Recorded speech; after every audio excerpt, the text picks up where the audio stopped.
بس حنبتدي إذا فيني أطلب من الباناليست إنه صباح الخير، سامحونا نحن مأخرين شوي بس حنبتدي. إذا فيني أطلب من الباناليست إنه يطلع على السنة. وهلا بمياه الله يخليك.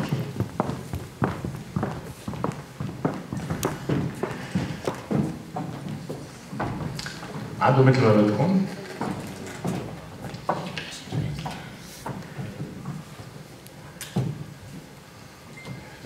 حاسس مثل مادونا avec le casque.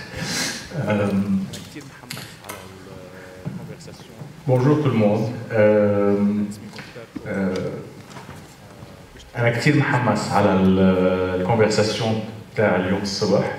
أنا اسمي مختار كوكاش. بشتغل بالثقافة والفنون. Et je travaille avec la société civile en plusieurs pays du monde arabe et ailleurs. Je suis... juste mentionner le fait que ce débat, c'est la première fois que le festival travaille sur un thème et une thématique avec des films précis qui ont été choisis pour aborder un sujet et de modérer une conversation qui est assez importante là-dessus. Et j'espère que ça ne sera pas la dernière fois. J'espère que des conversations sociales, civiques et politiques seront toujours dans la conversation de nos structures culturelles et de nos festivals. Ce programme est fait en partenariat avec le International Media Support, une organisation qui travaille pour le développement du média dans le monde, dont je fais partie du board. Je suis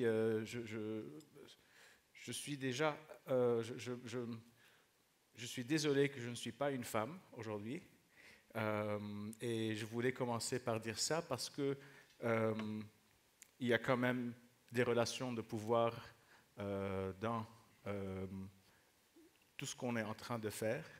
Et aujourd'hui, être un modérateur qui est le seul homme parmi des représentants qui sont femmes est quelque chose qui est important à souligner. Et j'avais essayé de ne pas prendre cette responsabilité, mais bonjour. Excuse, c'est ce qui arrive quand on n'est pas faute.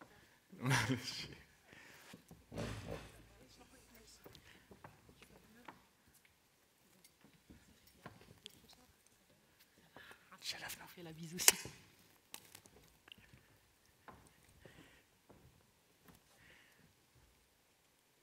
Donc les relations de pouvoir gèrent tout genre de rapport et tout segment de la société.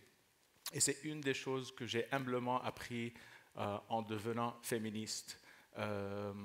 C'est d'être conscient des relations de pouvoir, de ma pouvoir moi-même et dénoncer le pouvoir où ce qu'il soit, dans tout genre de structure, tout genre de fragments de la société. Je suis très content aujourd'hui de modérer humblement cette conversation. Donc on va passer tout de suite aux panélistes. Je vais commencer à prendre 5 minutes pour présenter ces personnes remarquables, créatives et courageuses que vous connaissez déjà. Je commence par Yousra, même s'il est arrivé en dernier. Yousra est une avocate des affaires. Elle est militante de droits de l'homme et féministe tunisienne. Après la révolution tunisienne, elle participe à l'élaboration des textes de la transition démocratique au sein de la haute instance pour la réalisation des objectifs de la révolution, de la réforme politique et de la transition démocratique, en qualité d'experte juridique, avant de se consacrer et dénoncer les abus et les inégalités en matière de droits de l'homme. Elle se penche par la suite sur le projet de loi contre les violences faites aux femmes qui est adopté par l'Assemblée des représentants du peuple en juillet 2017. Oratrice dans plusieurs conférences et séminaires au niveau national, régional et international, elle est déléguée de la Fédération internationale des ligues des droits de l'homme en Tunisie et membre depuis 1999 de l'Association tunisienne des femmes démocrates, dont elle devient présidente en avril 2018. Elle est également membre de l'Association des femmes tunisiennes pour la recherche sur le développement. Shukran Yusra. Hind Sabri a un diplôme en droit de la faculté des sciences juridiques, politiques et sociales de Tunis et avait terminé une maîtrise en droit de la propriété intellectuelle et droit d'auteur en 2003. Elle est aussi des fois actrice. Elle a commencé à jouer à l'âge de 14 ans dans le film tunisien Samt el-Qussour en 1994 et a reçu son premier prix de la meilleure actrice justement dans ce festival à l'âge de 15 ans. Le film a remporté de nombreux prix tels que la mention spéciale de la Caméra d'Or au Festival de Cannes et a été présenté parmi les 100 plus importants films du XXe siècle par Time Magazine. Elle a ensuite joué dans plusieurs productions tunisiennes jusqu'à attirer l'attention du réalisateur égyptien Inès El Dereidi, qu'il a choisi pour le rôle principal dans Muzakkarat Murahiqa en 2001. Son rôle dans le film l'a propulsé au rang de star en Égypte et dans le monde arabe. Depuis 1995, Hind a joué des rôles remarquables dans plusieurs films égyptiens et tunisiens et reçu plusieurs prix, plus que 25 prix internationaux en reconnaissance de ses réalisations en tant qu'actrice. Hind est également active dans le domaine social et humanitaire. Depuis 2009, elle collabore étroitement avec le Programme alimentaire mondial des Nations Unies afin de sensibiliser la population à la faim de la région. En 2010, elle est devenue officiellement ambassadrice de bonne volonté du PAM. Le ministère français de la Culture lui a également décerné le titre honorifique de Chevalier de l'Ordre des Arts et des Lettres en 2014. Je passe ensuite à Bouchra. Bouchra, qui juste à un mois était professeure universitaire en français. Elle est cofondatrice du Festival d'art féministe de Shuftuhunna, qui est organisé par l'association Chouf. Le festival avance un féminisme intersectionnel et inclusif. Le festival défend un art qui met en valeur les visions et les droits des femmes, mais avant tout l'ambition de donner un espace d'expression aux femmes dans leur diversité. Un appel à participation pour les femmes assignées à la naissance ou les personnes se représentant comme femmes, artistes et créatrices de tous les pays a été lancé plus tôt cette année pour la 4e édition du festival en 2018. Et je termine par présenter Najwa Zuhair.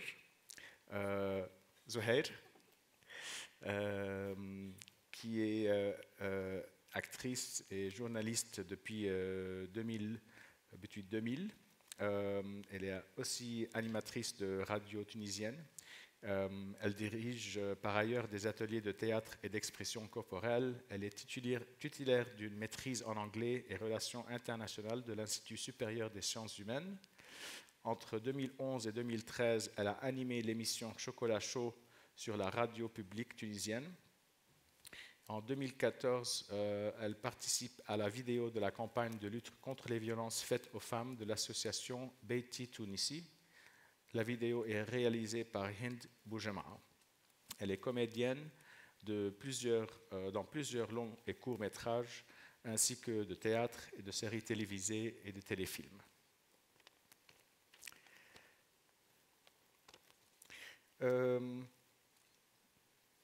Combien d'entre vous travaillent dans le milieu social? Et qui travaille dans le monde culturel? Et le reste, qu'est-ce que vous faites? Ok. Et combien d'entre vous sont des journalistes ou travaillent dans les médias? super. Donc, عندكم اليوم responsabilité مهمة. OK. Je voulais juste présenter un petit peu un contexte avant de commencer par des questions. À peu près 30% de toutes les femmes ayant une relation amoureuse ont subi des violences physiques et ou sexuelles de la part de leur partenaire intime. La prévalence estimée de la violence entre partenaires intimes va de 23% dans les pays à revenus élevés. Donc je voulais insister sur ce fait parce qu'on parle souvent des conditions des femmes ou de la violence du genre dans le Sud, mais il faut aussi reconnaître, et on sait très bien que le problème est global et existe bien sûr on the front page dans l'Ouest également, comme on le voit aux États-Unis et dans plusieurs pays. Dans les pays du Moyen-Orient, ce pourcentage arrive à 37%, et dans la région de l'Asie du Sud-Est, ça arrive à peu près à 38%. 38% de tous les meurtres de femmes sont commis par des partenaires intimes. Outre la violence entre partenaires intimes, à peu près 10% des femmes dans le monde déclarent avoir été agressées sexuellement par une personne autre que leur partenaire, bien que les données relatives à la violence sexuelle par d'autres partenaires soient plus limitées. La violence conjugale et sexuelle est principalement perpétrée par des hommes contre des femmes. Ça fait des décennies qu'on a des statistiques, qu'on a des analyses, qu'on a des budgets globaux assignés à traiter sur ce problème qui a une proportion de pandémique. Et on sait maintenant qu'il y a des facteurs sociaux, civiques et d'éducation qui contribuent à cette violence. On sait que les niveaux d'éducation sont un important facteur. On sait que l'accès au travail pour les hommes et les femmes et un niveau de salaire pour les femmes qui est égal aussi contribue à la diminution de la violence. On sait également que les attitudes sociales et communautaires qui contribuent au statut supérieur aux hommes et au statut inférieur aux femmes est un facteur majeur dans cette violence.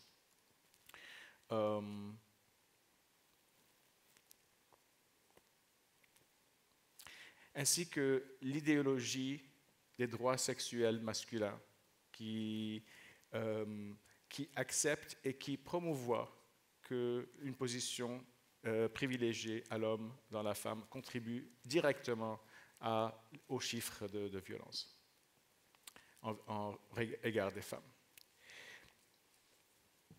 On ne va pas rentrer dans ce genre de détails aujourd'hui, mais c'était important pour souligner l'importance du sujet, qui, à mon avis, est le plus important débat sociétal qu'on devrait avoir, parce que ça touche à tous les stages de la société et tout fragment de nos communautés. On a vu aujourd'hui qu'on a présenté 5 films de la région, mais aussi du Danemark, et il y en a des dizaines et des dizaines du monde entier qui adressent ce sujet-là. Je voulais poser une question en général aux participants. En votre opinion, est-ce que les récits et les narratifs peuvent-ils changer les valeurs et les normes de la société? Est-ce qu'un changement au niveau de l'empathie vers l'autre et vers la condition des femmes et des jeunes filles est-elle nécessaire pour changer le cœur et les valeurs des gens?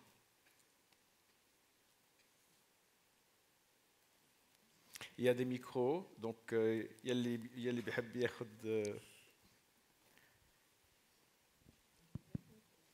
Bonjour tout le monde, je m'excuse encore une fois pour le retard. Votre question concerne les récits alternatifs. Pour nous, ce qu'on appelle les récits alternatifs, c'est-à-dire ceux qui viennent combler un vide dans le paysage culturel dans nos pays. On en a besoin tellement que nous, associations militantes de droits des femmes, par exemple à la TFD, à Baïti, à Chouf, on essaye à chaque fois de faire un plan com avec des produits vidéo, avec quelques petits documentaires, des reportages de récits de femmes victimes de violences, justement parce qu'on sait que l'image est beaucoup plus parlante que toute la littérature qu'on peut produire en tant qu'association. Parce qu'on sait que les bouquins, surtout ceux qui sont produits par les associations, n'intéressent pas le grand public, alors qu'une vidéo sur les réseaux sociaux peut atteindre des millions de gens. Et ces gens-là sont beaucoup plus sensibles, par voyeurisme peut-être, mais on ne sait pas, mais ils sont beaucoup plus sensibles aux récits qui partent du vécu des femmes. Donc on essaye justement de planifier à chaque fois dans notre communication la production de quelques spots vidéo, de quelques dessins animés. L'année dernière, par exemple, nous avons produit une vidéo sur l'égalité successorale entre hommes et femmes, que nous considérons comme une violence économique à l'égard des femmes tunisiennes. Et malgré le peu de moyens dont on dispose en tant qu'association féministe, c'est la vidéo qui a été le plus partagée sur notre page Facebook qui n'est pas sponsorisée. Donc, et les gens ont reproduit en quelque sorte quelques fragments qui ont été énoncés par les personnages de cette vidéo. On a dit dans cette vidéo que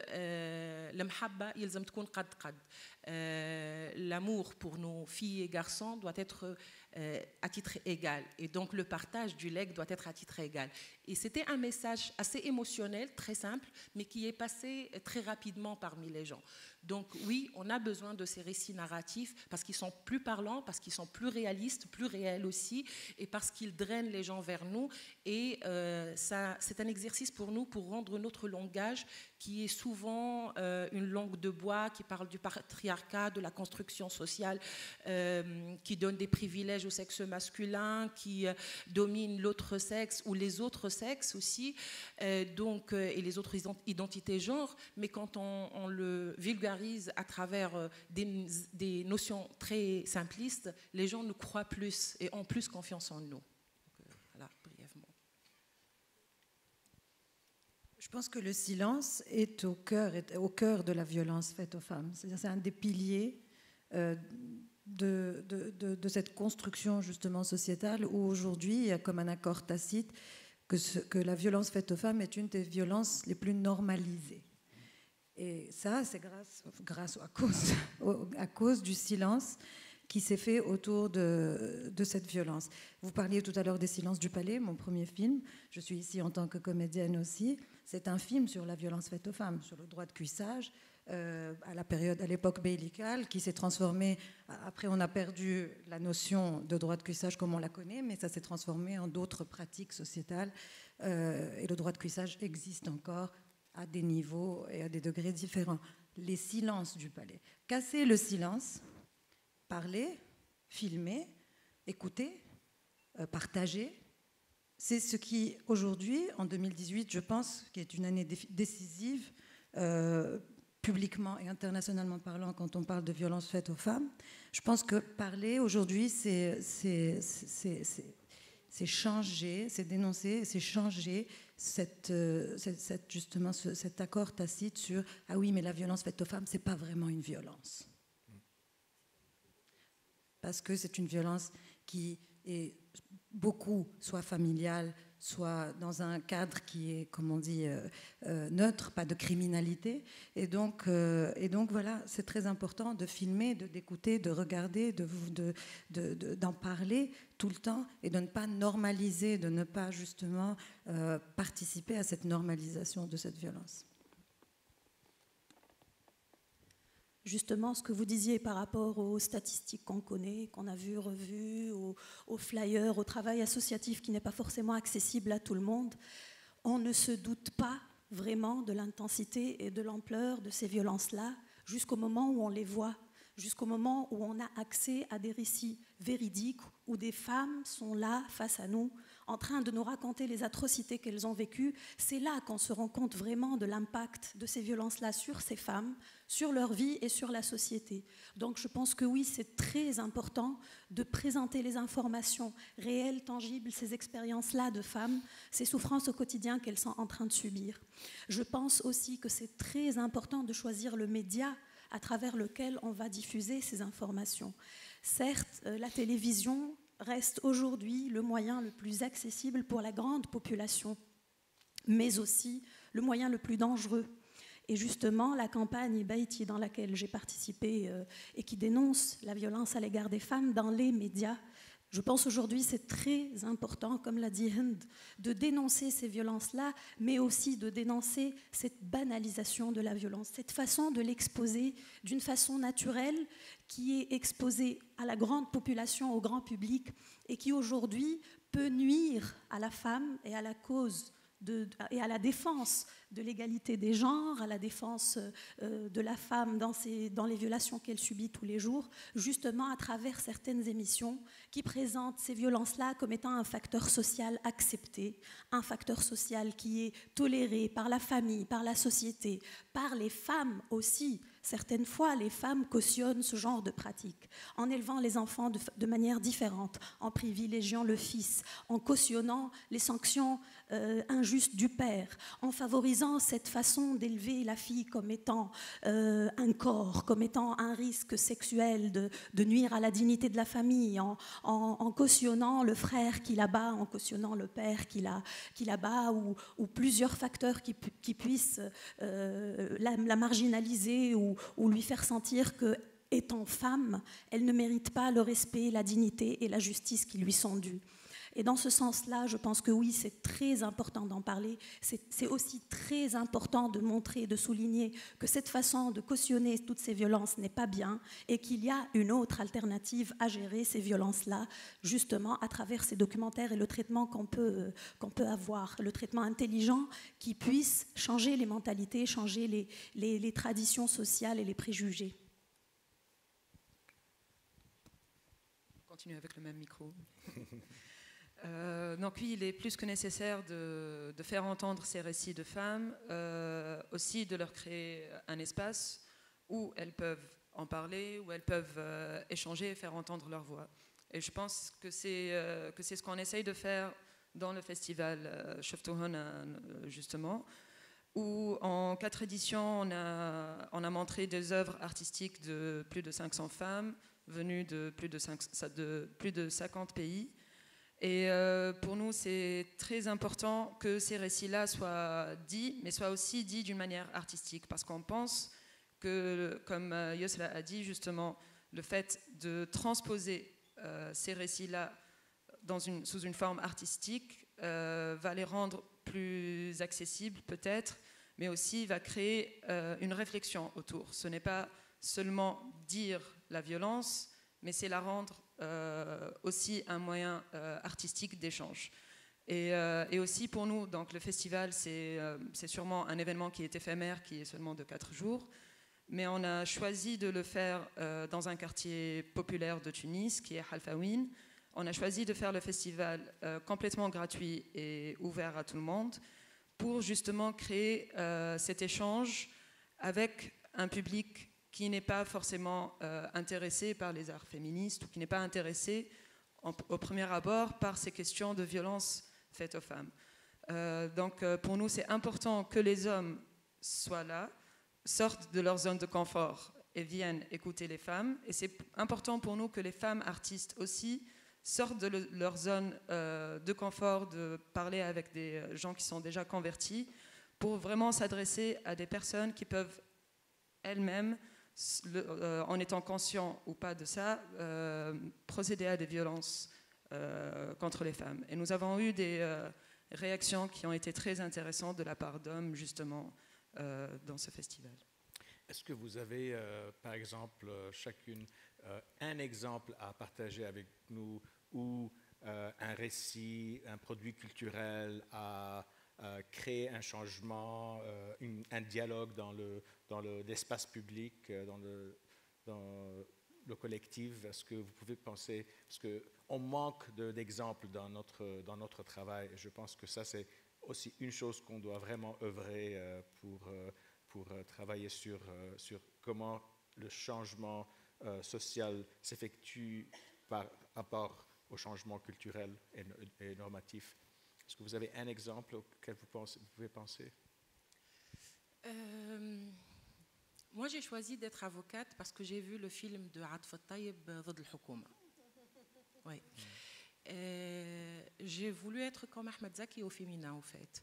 Un avocat qui plaide très bien, qui a fait l'expérience d'un avocat corrompu qui ne cherchait que de l'argent.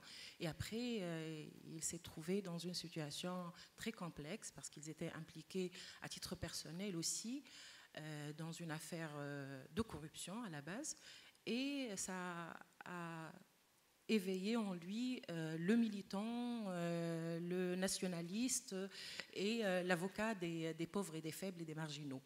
Donc ça, pour moi, je le raconte toujours parce que c'est très important de voir qu'est-ce que l'écran peut changer dans nos vies à titre personnel.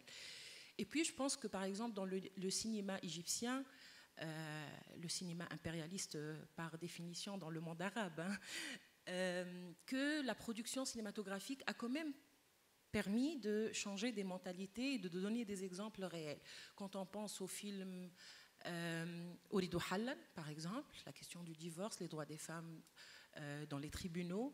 Quand on pense au film Sitta Sab'a Thmania sur le harcèlement sexuel, quand on pense à Ihki Shahrazad sur les violences du partenaire intime et les rapports de force par rapport au travail aussi, donc il y a des films phares. Mais nous, le cinéma tunisien, heureusement pour nous, je pense qu'il est un cinéma féministe par définition. Tous les films tunisiens, ils questionnent en nous la condition féminine dans notre pays, un pays qui est avant-gardiste par rapport aux pays de la région en matière des droits des femmes, qui a adopté quand même un code depuis 60 ans, qui a aboli la polygamie, qui a fixé l'âge minimum de mariage de manière égalitaire, qui a déterminé le divorce dans les sillages de tribunaux et pas ailleurs, qui a permis à la femme le divorce caprice, donc plein de droits qui ont été acquis depuis 60 ans. Mais en même temps, nous sommes un pays qui a vécu pendant 50 ans dans le déni total de la question des violences à l'égard des femmes. Vous avez évoqué tout à l'heure les chiffres et la prévalence de la violence dans le monde, mais en Tunisie, on a attendu jusqu'à 2010 pour avoir les premières statistiques nationales. Et c'est là où les gens ont découvert que 2 femmes sur 3 ont subi de la violence au moins une fois dans leur vie, alors que c'était un élément revendiqué par la société civile depuis des années. Il faut reconnaître, nous, à la TFD, en 1993, on a commencé la première campagne contre les violences à l'égard des femmes dans le monde arabe. Et on a organisé un séminaire là-dessus. Et le livre, qui était les actes de séminaire, a été confisqué par le ministère de l'Intérieur jusqu'à 2008, jusqu'à ce que l'État tunisien a pris conscience du fait que on en parle dans le monde et donc on n'est pas épargné en Tunisie, il faut qu'on fasse quelque chose. Et c'est comme ça qu'on a eu ces premières statistiques nationales. Donc c'est pas évident du tout de dire que on le reconnaît, on voit le phénomène, il est pandémique, il est reconnu comme un problème de santé sociale, il est reconnu comme un problème de construction sociale où il y a des rapports de domination et de pouvoir. Mais en même temps, ce n'est pas évident de trouver le meilleur support qui en parle. Je suis heureuse de voir qu'il y a des femmes féministes qui font du cinéma. Elles sont féministes aussi, aînées féministes ou des actrices féministes, parce qu'elles sont déjà engagées en tant que personnes. Et c'est ce qui imprègne leurs films par des revendications féministes qui sont beaucoup plus belles que, je le répète encore une fois, beaucoup plus belles que les productions qui sont faites par les féministes. Les féministes, elles produisent de la réflexion, elles attirent l'attention, elles dénoncent, elles brisent le mur de silence, elles donnent du courage donc à ces artistes-là pour s'engager de manière artistique très déterminée. Alors, à notre échelle, je pense, j'ai donné tout à l'heure l'exemple de notre film 2D sur les violences, sur l'égalité dans l'héritage. Les films de Beit, ils sont extraordinaires, je pense. En 2011, nous avons produit une vidéo assez fantaisiste où une femme faisait son propre témoignage sur la violence économique qu'elle est en train de subir de la part de son conjoint. Et nous avons choisi qu'elle fasse son témoignage, qui est un récit d'une victime de notre centre d'accueil aux victimes de violences, mais que la voix, l'image, donc c'est une femme, l'actrice c'est une femme, mais la voix était une voix masculine qui se justifiait. C'est mon droit, c'est notre famille, c'est moi le responsable, le chef de la famille, donc je dois utiliser son salaire à elle parce que c'est pour le bien de tout le monde, etc. C'est une vidéo qui a choqué les gens, qui était très mal faite. Esthétiquement, elle était belle, hein, mais le message n'était pas accessible aux gens. Et comme il y a des forces conservatrices qui nous attendent dans, dans le tournant, ils ont utilisé la même vidéo pour la tourner contre nous, au fait. Et donc, ils ont fait une voix féminine qui justifiait le bonheur qui doit se faire au détriment, finalement, de la femme, mais qui doit se faire avec plusieurs sacrifices. Et ça a tourné, malheureusement, plus sur les réseaux sociaux que notre propre vidéo. Donc oui, il y a de beaux exemples, mais il y a des exemples qui tournent parfois contre nous. Donc je pense que ce qu'a dit Najwa tout à l'heure, choisir le média, choisir le message, choisir les canaux de diffusion de ce message, tout ça, ça doit être étudié, très bien étudié même, pour que ce message soit vraiment pour changer les mentalités et non pas pour reproduire une mentalité patriarcale. Oui, je te rejoins là-dessus. Yousra, les médias sont, en ce qui concerne particulièrement le féminisme, la violence faite aux femmes, comment traiter les femmes dans le cinéma, il y a toujours cette espèce de double langage. C'est-à-dire il y a un blanchiment de valeurs via les médias. Et on parlait justement du cinéma égyptien qui a commencé dans les années 50 avec justement cette ouverture d'esprit, ces grandes actrices, Faten Hamema, qui a pris sur elle de changer les lois, et la loi a été changée après Ould Hallan. Je pense que c'est le seul et unique cas en Égypte d'un changement réel législatif qui part d'un film. Donc il y a eu cette période ou cette époque, ces années dorées du cinéma égyptien. Et puis après, on est tombé, et comme le dit si bien Yousra, c'est un cinéma qui est quand même très impérialiste et qui est très regardé partout dans le monde arabe, avec les ménagères de moins et de plus de 50 ans qui sont très très sensibles à l'image, aux images qu'on leur vend, qu'on leur donne. Et après, on a eu des années noires où il n'y a eu que des personnages féminins exploités, abusés, diminués verbalement, physiquement. On a vu des femmes battues à la télé, dans les feuilletons, dans les cinémas. Et cette image s'est galvaudée, galvaudée, galvaudée jusqu'à ce que ça devienne une réalité. Et après, il y a eu un sursaut. Ah non! Et alors, c'est très dangereux de jouer avec ça, parce qu'on ne peut pas, finalement, faire une vitrine, une façade aujourd'hui, ou de dire que, ah oui, mais regardez, nous, dans les films, maintenant, on a des personnages émancipés, des personnages libres, des femmes indépendantes. Et voilà, c'est ça. Oui, mais on ne peut pas oublier les 50 années derrière, où, justement, on nous a montré une toute autre image. Et même, alors, il y a aussi une mise en abîme. Il y a une violence dans la violence. C'est-à-dire qu'il y a la violence faite au personnage, et il y a la violence faite à la comédienne, il y a la violence dans l'industrie. Voilà. Et alors ça, c'est très important. On en parle en 2017 à Hollywood, vous imaginez ce que c'est dans le monde arabe. Donc, c'est une industrie qui fait beaucoup de mal aux femmes. Un dernier tango à Paris, elle a parlé il y a pas longtemps à la femme qui s'est fait violer par Marlon Brando, et qui s'est tue pendant des années. Alors, les violences faites au corps de l'actrice, cette appropriation du corps de l'actrice, non seulement par le producteur, le réalisateur, mais aussi par le public, le fait qu'elle soit moins bien traitée ou qu'elle soit stigmatisée à cause d'un métier où elle a choisi de s'exprimer avec son corps, ou pas, ça, il faut en parler. On ne peut pas blanchir l'industrie non plus. Absolument. Donc, c'est très délicat. C'est très délicat. Les langues se délient aujourd'hui. Elles ne se délient pas encore dans le monde arabe, je ne pense pas. En tout cas, pas dans cette industrie. Mais les langues se délient et puis il faut en parler parce que la femme est un outil et elle peut être un outil pour la violence comme elle peut être un outil contre la violence. Voilà. Je pense que c'est très important de parler de l'industrie. Je pense qu'il y a une normalisation de l'objectification de la femme dans cette industrie qui est très, très, très problématique et en termes de représentation qui est extrêmement, extrêmement importante.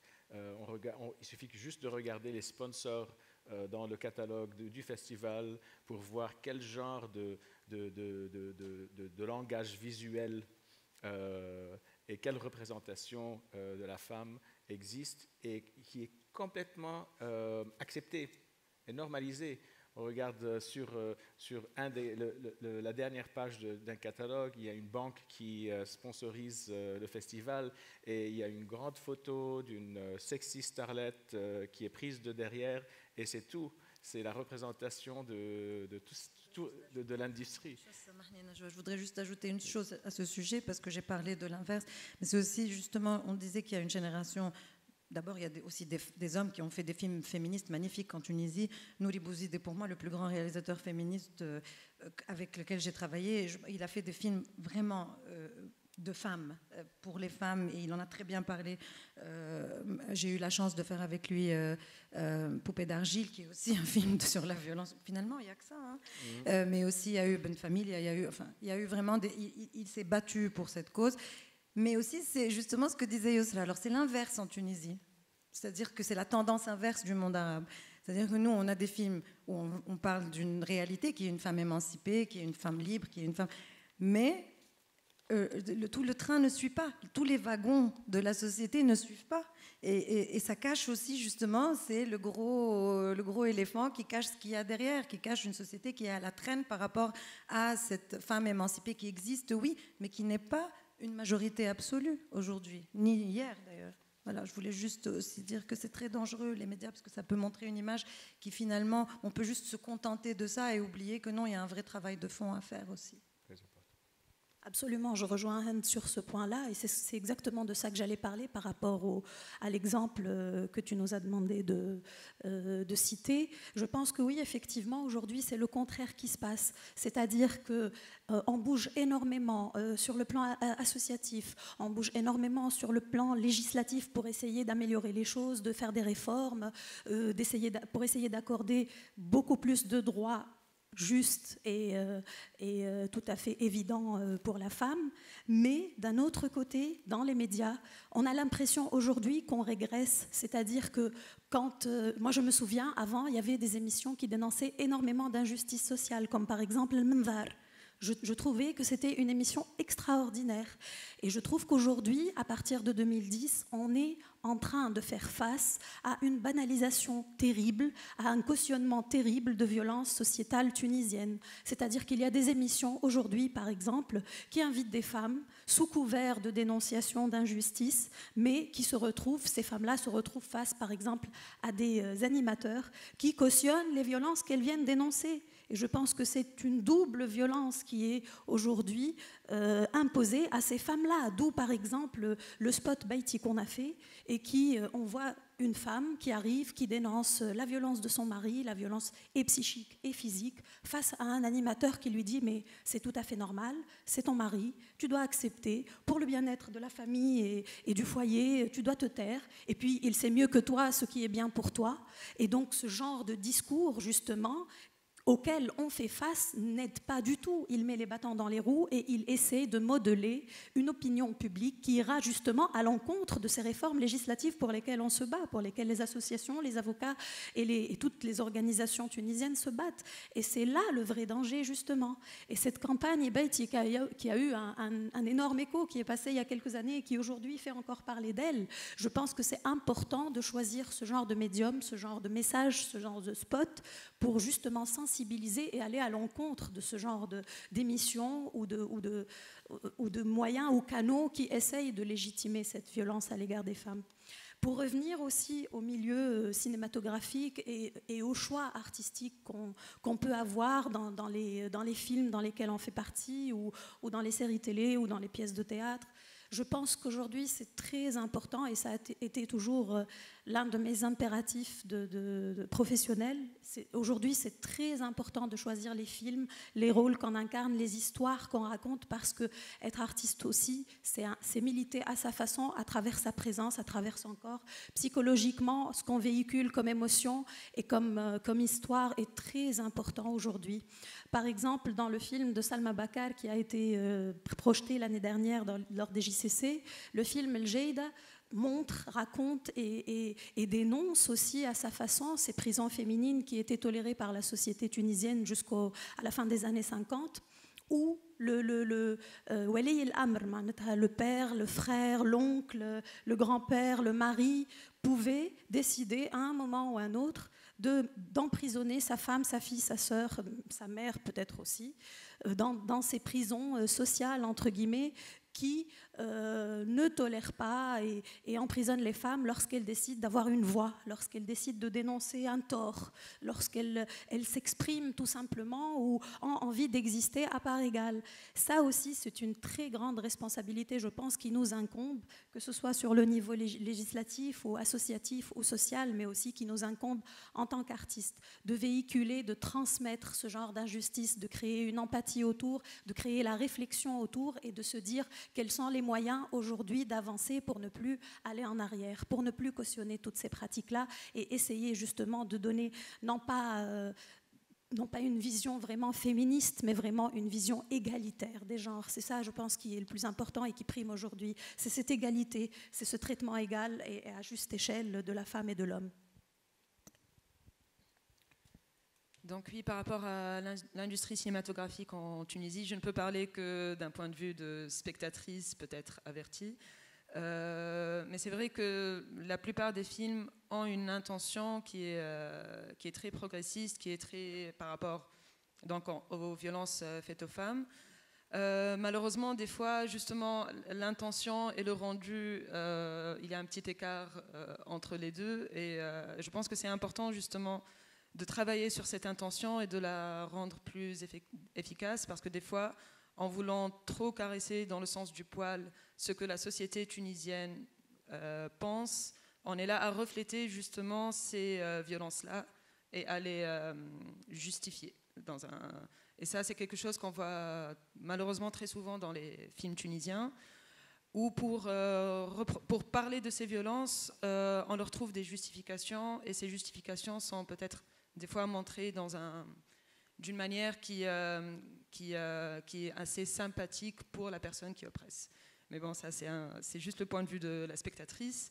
Maintenant, pour revenir justement à ce pouvoir de l'image, je vais peut-être parler d'une petite expérience que nous avons eue à l'association Chouf, où pour les 60 ans de décolonisation de la Tunisie, on avait pensé à faire une petite vidéo avec un collectif féministe qui s'appelle Chaml, où on avait montré 60 femmes qui disaient ce qu'elles entendaient dans la rue. Donc ça n'allait même pas aux insultes, parce qu'il y a eu beaucoup d'autocensure de la part de ces femmes. Donc c'était des blagues pas drôles, c'était des remarques, etc. Donc on avait 60 et très différentes. Et à la fin, donc, le message, c'était 60 ans de décolonisation et nos corps sont encore colonisés. Donc le message, c'était décolonisons nos corps. Donc cette vidéo on a été très surprise parce qu'elle a été beaucoup vue, très très commentée. très peu commenté positivement. Donc, la plupart des gens qui prenaient la peine de commenter nous insultaient, en fait. Insultaient les 60 femmes. Et il y en a même un qui avait pris la peine de faire une vidéo montage où, après chaque femme, il prenait genre 1 minute pour l'insulter. Donc, il a vraiment pris le temps pour chaque femme, pour l'insulter physiquement, pour insulter ce qu'elle disait. Et vraiment, c'était un grand travail de sa part, en fait. Vraiment, on est épatés.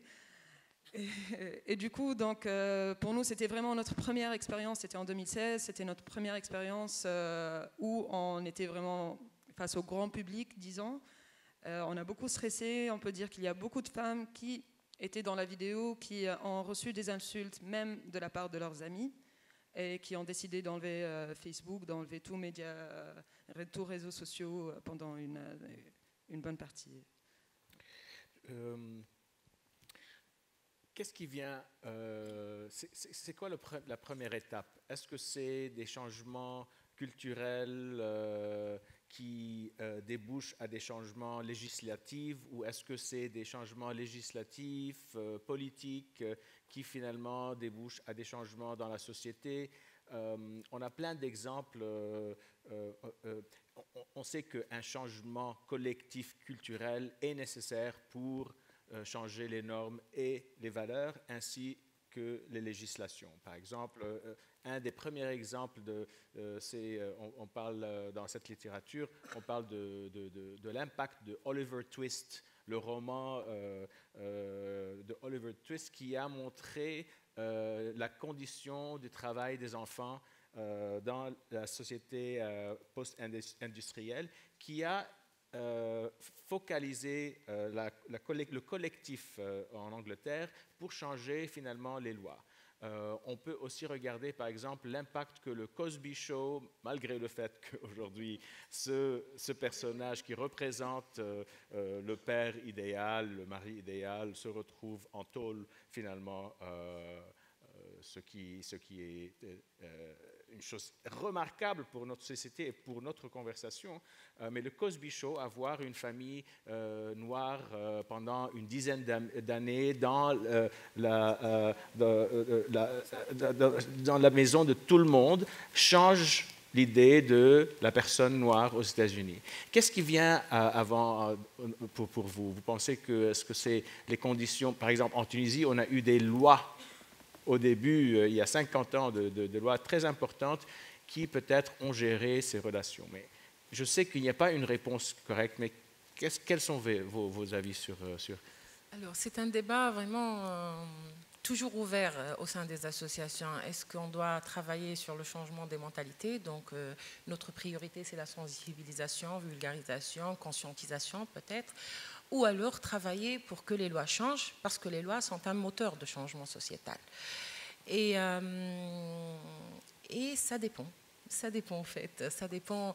Parce que quand on parle de la violence, par exemple, à l'égard des femmes, quand on a un législateur qui est dans le déni pendant 50 ans, comment faire pour que la société avance et soit consciente de l'ampleur du phénomène? Quand on a un code pénal tunisien qui participe à la reproduction de la violence, quand il permet dans son article 218, par exemple, que quand il y a une violence au sein du couple, le simple désistement de la femme ou de l'homme permet d'arrêter toutes les poursuites judiciaires et même d'arrêter les effets de la poursuite judiciaire. C'est-à-dire même si l'homme a été déjà, par exemple, condamné, mis en prison, il suffit que sa femme se présente au tribunal avec un désistement, qu'on ouvre les clés de la prison et qu'on la laisse partir. C'est-à-dire que la loi tunisienne ne reconnaissait pas que la violence, c'est un danger pour la société, c'est un problème d'ordre public, ce n'est pas un problème de couple, ce n'est pas un problème qui se produit uniquement dans l'espace privé, que le privé aussi doit être surveillé en quelque sorte par l'État, par les lois, pour avoir ce privé qui permet l'accès des femmes à l'espace public, la sûreté de l'espace public pour les femmes, la visibilité des femmes dans l'espace public. Tout ça ne peut pas se faire si on n'a pas ménagé les problèmes qui se passent dans la sphère privée. Donc, avec ce code-là, on a vu que la violence, justement, se reproduit et prend des dimensions encore plus graves. On est arrivé à voir des crimes atroces commis à l'égard des femmes. Cet été, par exemple, on a vu que 3 générations de femmes agbolat ont été victimes de violences, dont 2 ont perdu la vie, c'est-à-dire la grand-mère, la mère et la fille ont été victimes d'une violence collective parmi leurs familles d'ailleurs, pour des raisons économiques, matérielles, pour un problème de terre, et 2 ont perdu leur vie à cause de cette violence. Alors là, on se posait la question, on a une loi historique, progressiste, dont nous sommes fiers, Tunisiennes et Tunisiens, qui a fait au fait écho de toutes les revendications féministes, c'est-à-dire on définit la violence en tant que discrimination à l'égard des femmes, on définit la femme en tant que victime de la violence, on a élargi la protection à la femme, ses enfants et aux témoins, on a permis le signalement de la violence et levé le secret professionnel pour les avocats et les médecins. Tout ça pour dire que c'est une responsabilité collective de lutter contre les violences à l'égard des femmes, que notre démarche doit être intégrale. On a une loi intégrale en Tunisie qui prévoit un chapitre pour la prévention et là, toutes les institutions de l'État sont responsables de prévenir contre les violences. L'article 12 parle du rôle des médias. Les médias sont interdits de banaliser ou de faire du blanchiment de la violence. Sinon, ils sont punis par la AICA, l'instance de régulation. Les manuels scolaires, les programmes scolaires doivent être revus pour véhiculer les principes de l'égalité hommes et femmes et pour lutter contre les violences à l'égard des femmes. Tous les intervenants qu'on appelle de première ligne, assistants sociaux, médecins, etc., leurs ministères sont obligés de faire des programmes spécifiques de formation sur l'égalité hommes et femmes et sur c'est quoi la violence spécifique aux femmes.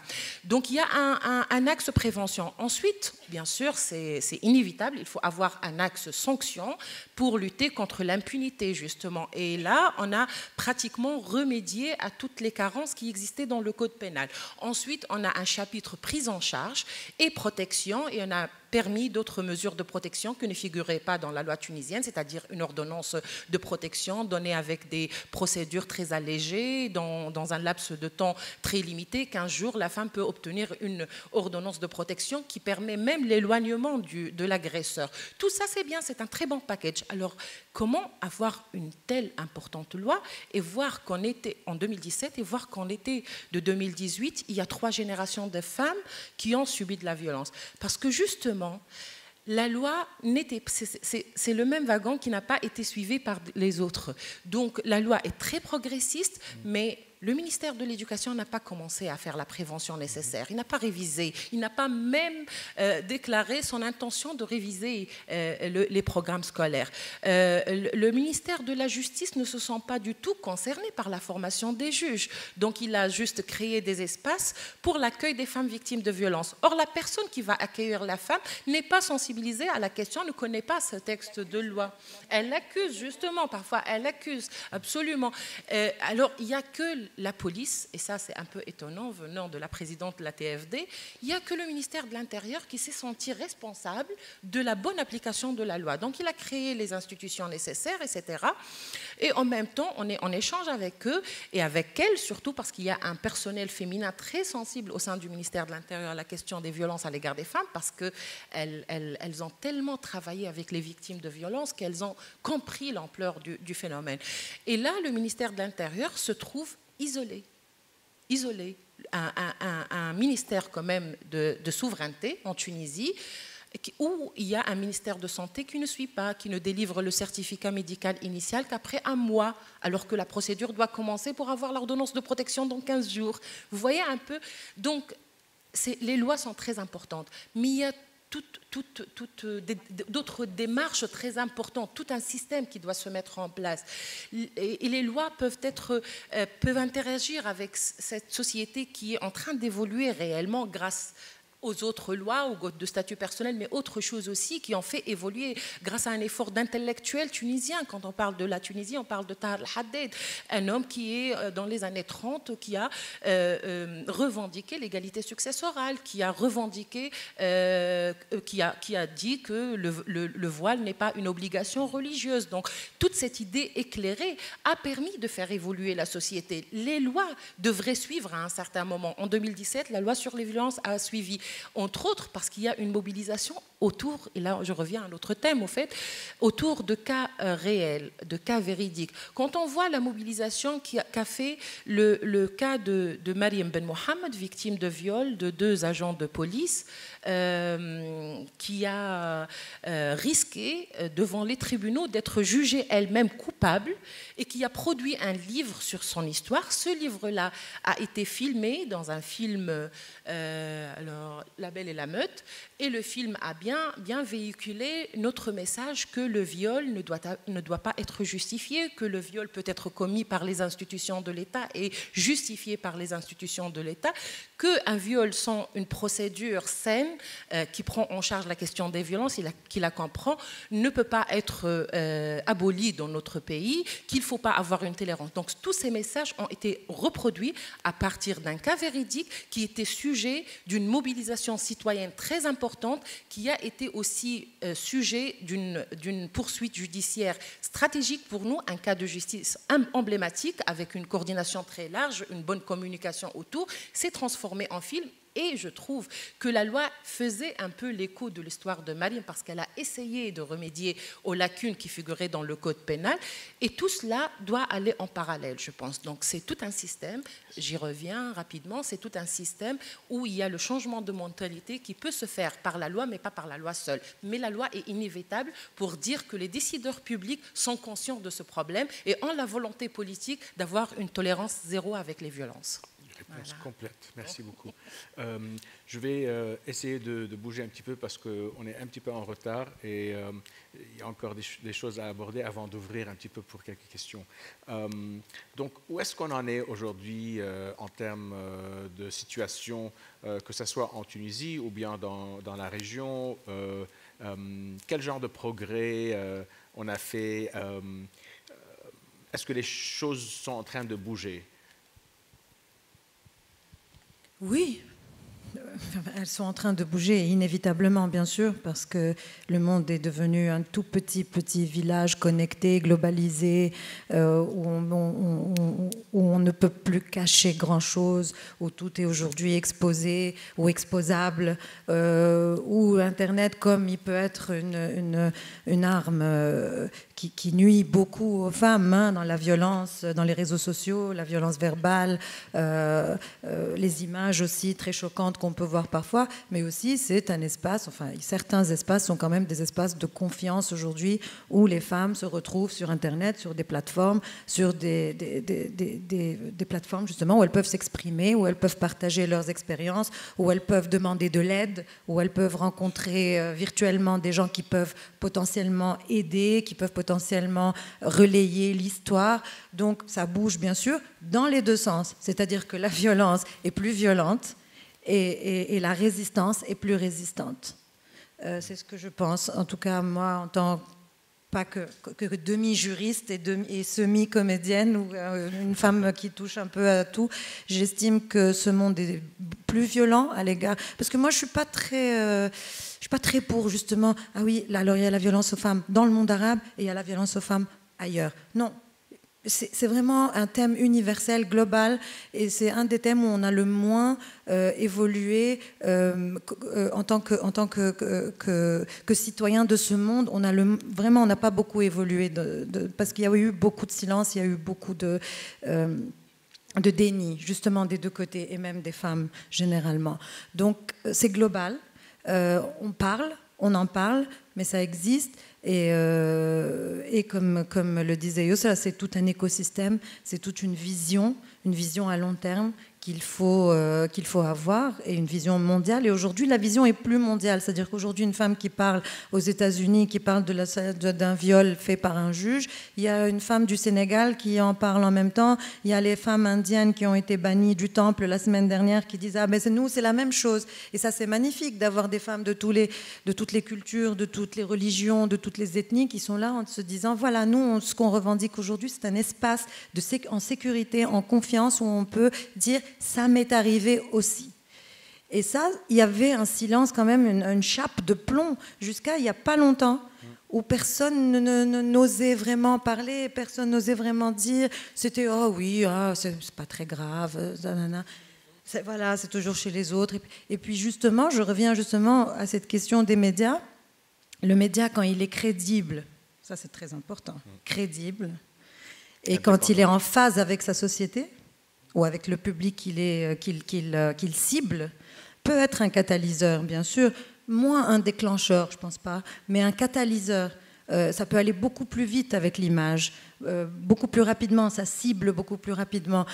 Mais c'est une vision globale, c'est un système, c'est des mentalités, et il ne faut pas justement s'arrêter ou se contenter de ce média vitrine, ce média façade qui blanchit les choses en mettant le reste sous le tapis. Et ça, c'est très présent dans le monde arabe, par contre. Alors ça, c'est une différence de taille. C'est que nos médias, parfois, ne sont pas crédibles, en tout cas les médias traditionnels. Donc, il y a une distance entre ce qu'on raconte dans les médias et ce que les gens reçoivent. Et en même temps, il n'y a pas une vision globale. Chacun y va. Alors, on a bien sûr une élite qui met ce qu'elle pense dans ces médias-là, mais c'est pas forcément ciblé, ça cible pas forcément les gens qu'il faut, ça leur parle pas leur langage, donc il y a un autisme, cette espèce d'autisme où non, chez nous tout va bien, mais alors c'est pas vrai. Donc c'est très dangereux cette question de justement utiliser les médias pour arriver à ses fins, parce que quand il n'y a pas cette vision, on risque d'être contre-productif et de faire l'inverse, justement, de blanchir les violences. C'est ces femmes-là, c'est celles qui travaillent dans les champs, c'est les travailleurs de tous les jours, c'est les femmes qui n'ont pas vraiment accès à leurs droits, qui ne savent pas comment elles peuvent agir et qui n'ont pas de structure qui vraiment leur... Certes, il y en a quelques-unes, mais elles sont plus centralisées à Tunis. Elles ne sont pas dans les régions où ces femmes-là n'ont pas vraiment les moyens financiers de venir pour demander de l'aide, où elles n'osent pas, où elles subissent la pression sociale et familiale de leur environnement. Et c'est justement pour ça qu'aujourd'hui, je pense que c'est très important d'agir en même temps et en parallèle sur tous les niveaux, sur l'éducation dans les écoles, sur l'éducation dans les familles, sur la société, sur les préjugés qu'on véhicule et que les hommes véhiculent, sur aussi l'importance de la participation des hommes et de leur engagement dans ce combat-là, dans cette façon de voir les choses. Parce que si ce n'est fait que par des femmes, ça va rester stigmatisé comme étant quelque chose qui ne concerne que les femmes et qui ne va aller que par les femmes et pour les femmes, alors que ce n'est pas vrai, ce n'est pas le cas. Un père, je pense que ça ne lui ferait pas plaisir de voir sa fille marginalisée un autre jour. Donc c'est aussi une façon de voir les choses en parallèle et en même temps, et une action qui doit être menée, je pense, de plein pied dans tous les domaines pour justement arriver à ces réformes-là, est-ce que ces lois-là soient appliquées. Parce que si on demande un vote, par exemple, pour une loi, qui c'est qui va voter? C'est monsieur et madame tout le monde. Si on n'a pas travaillé sur leur mentalité, sur l'évolution et l'émancipation de leurs pensées, ils voteront contre. Donc je pense que tout est lié. Et je voulais rajouter justement quelque chose par rapport à ça, et je vous rejoins toutes en fait. Mais avant même le fait que c'est vrai que les femmes n'osent pas porter plainte, et pour toutes les raisons que tu as mentionnées, mais avant même ça, la plupart des femmes en Tunisie ne sont pas conscientes qu'il y a la loi intégrale contre les violences déjà. Donc à la base, en fait, elles ne savent même pas que cette loi existe.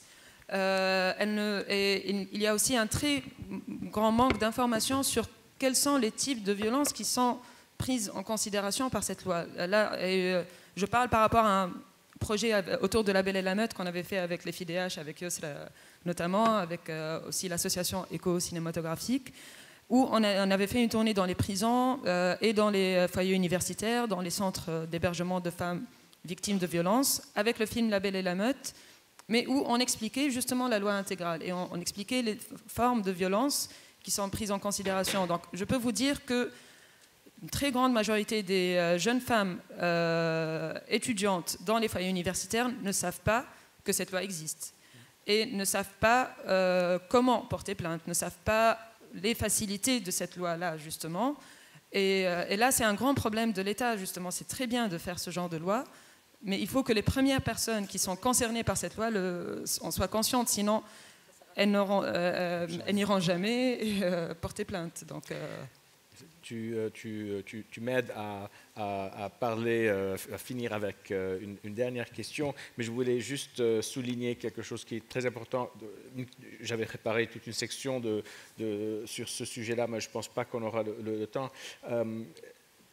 Le problème de la masculinité et de la construction patriarcale du garçon et de l'homme dans nos sociétés, et aussi de la responsabilité de tout le monde, que ce soit les hommes ou les femmes, à promouvoir consciemment ou inconsciemment les relations de pouvoir et ces rôles, cette masculinité agressive qui est dans toute section de notre société. Pendant des années, on a travaillé sur cette question de la violence de la femme sans le problème des garçons et des hommes.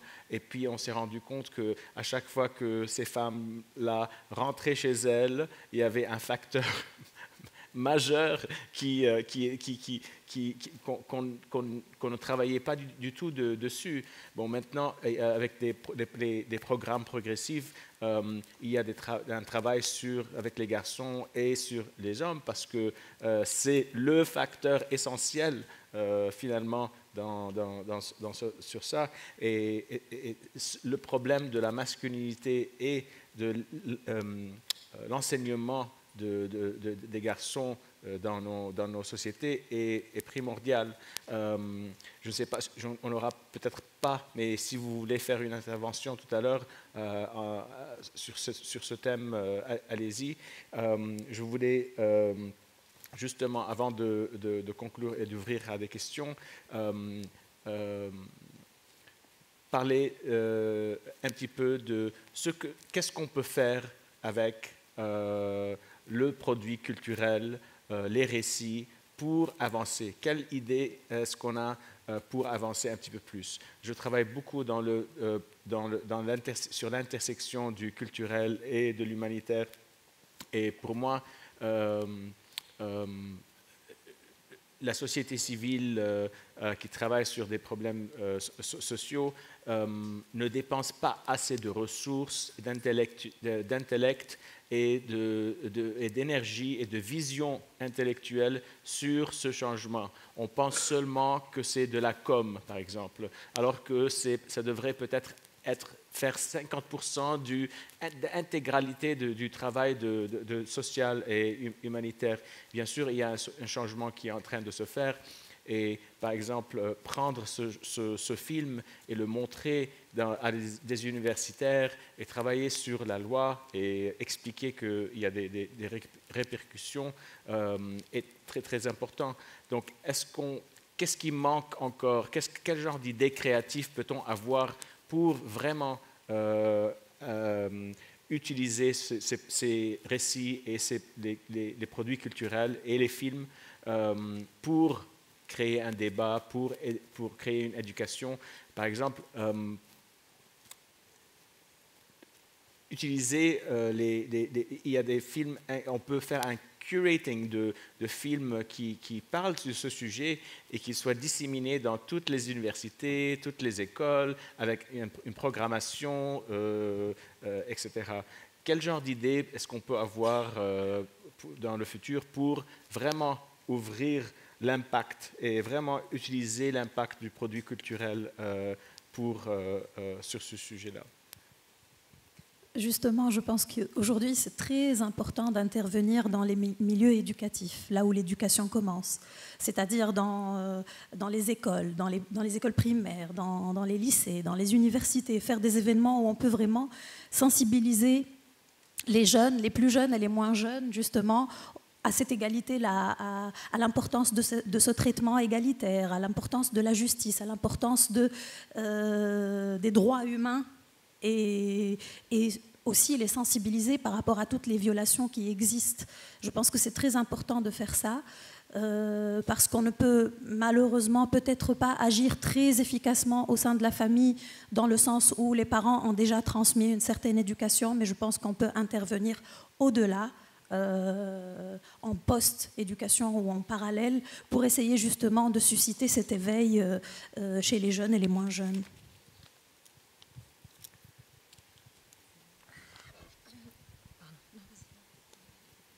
Non, je voulais le dire, je ne peux parler que aussi de notre expérience. Peut-être on peut faire un festival international d'art féministe, ça peut aider. Non, mais je voulais dire que c'est important aussi de créer des espaces justement qui soient là pour ces réflexions-là, pour ces réflexions féministes à travers l'art. Et aussi on voit que c'est vraiment en train de progresser dans le milieu artistique. Je voulais parler aussi de l'expérience maintenant d'un autre festival qui s'appelle Tashwish, qui est une initiative du Goethe au Caire et qui s'est créée justement en voyant qu'en Tunisie, il était possible de faire un festival d'art féministe.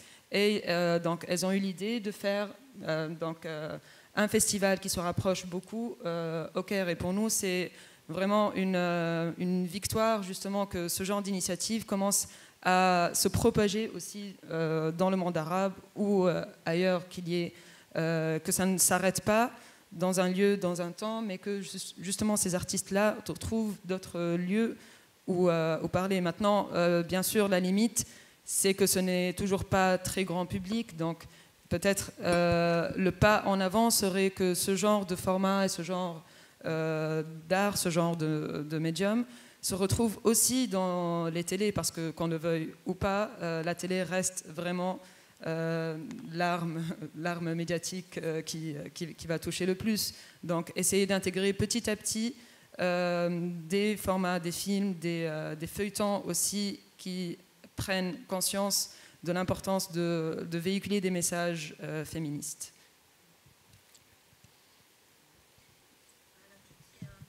Il faut juste rappeler que la violence faite aux femmes, c'est un symptôme et qu'il faut aussi un peu s'attaquer aux racines et que ça s'attaque très jeune, très petit, et que c'est très important de revoir nos manuels scolaires, de revoir notre système éducatif, parce que c'est une société patriarcale, mais avec une éducation qui passe beaucoup par la mère, par les femmes.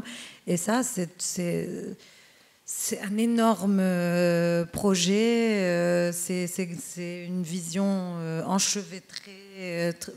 On ne peut pas isoler comme ça des cas, on ne peut pas ponctualiser les choses comme ça, c'est vraiment un travail de fond énorme, et ça on ne peut pas le faire comme ça sur des interventions et repartir et revenir. Il faut un reformatage, parce que voilà, pour voir pourquoi est-ce que le corps d'une femme est considéré comme moins sacré ou moins respectable. Donc il faut vraiment pousser le débat vers justement, là on touche à la religion, on touche au social, on touche à beaucoup de choses. Et ça on peut pas, c'est vraiment une vision globale de s'assainir, d'aller mieux. Et ça c'est collectif, c'est une volonté collective, généralement tacite, dont on ne parle pas. Et les sociétés qui vont mieux de ce côté-là, je parle des sociétés scandinaves justement, je parle de certains pays, de l'Islande, de pays qui ont fait un bond vers l'avant, un pas incroyable. Et ça, c'était ils se sont réveillés, je pense, ils se sont dit, vous savez quoi, on va être de meilleurs hommes et de meilleures femmes. Et ça, tant qu'on ne l'a pas, tant qu'on est encore dans le cas par cas, ça s'est passé ici. Bien sûr qu'on dénonce, mais aussi, il faut pousser. Il faut pousser les gens vers des retranchements. Vous savez, on dénonce, oui, mais on ne dénonce pas pour dénoncer. On dénonce parce que tout ce système de valeurs, tout ce système doit changer. La façon dont vous nous regardez doit changer. Et ça passe par la façon dont on se regarde nous-mêmes. Donc c'est très compliqué, ça ne va pas arriver en 1 an, en 10 ans, en 30 ans. Mais ça commence par un débat comme celui-là, peut-être par quelqu'un qui a écouté aujourd'hui quelque chose, qui a mis quelque chose. Mais après, il faut être super patient. Hein. Effectivement, il faut être super patient. Super patient parce que quand même, la construction de la Terre a pris combien d'années? Combien de milliards d'années? Et elle était construite de manière à ce que les femmes soient victimes de violences. Donc, pour changer tout ça, changer le monde, ça doit commencer par nous. Je pense que passer déjà d'un sujet tabou à un sujet où on ouvre l'espace cinématographique, l'IGCC, sacré dans le monde de cinéma, à un échange pareil avec la société civile sur la question. Faire dupliquer et reproduire un cinéma, un cinéma féministe, un festival de cinéma féministe au Caire, c'est un grand pas. Nous, par exemple, à la TFD, on a eu toujours des ailes et des bras partout. Et ça, c'est parmi les stratégies, vraiment, je pense que c'est une bonne pratique. C'est-à-dire la TFD, Alamoul Dissabri, qui est un avocat, qui est toujours prêt à défendre les femmes victimes de violences quand on le sollicite à Paris, à Tunis, en France ou à Tunis. On a telle victime, vous pouvez vous mobiliser pour elle. Volontiers, il se mobilise, il se présente au tribunal.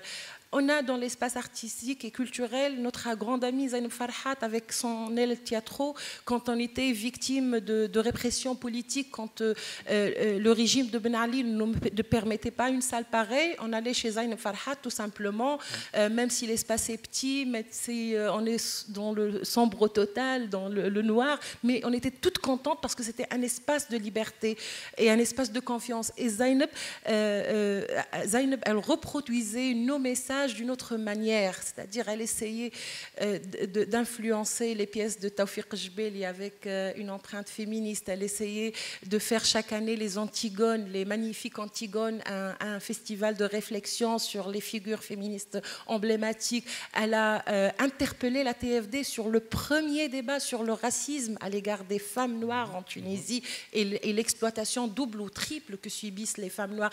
Donc cette intersection, ces synergies sont à renforcer, je pense. En dehors de tout aspect de plaidoyer revendicatif, là où on dit à l'État, oui, vous êtes les premiers responsables, vous devez éduquer dans les écoles à la non-violence. Ce n'est pas notre mandat, société civile.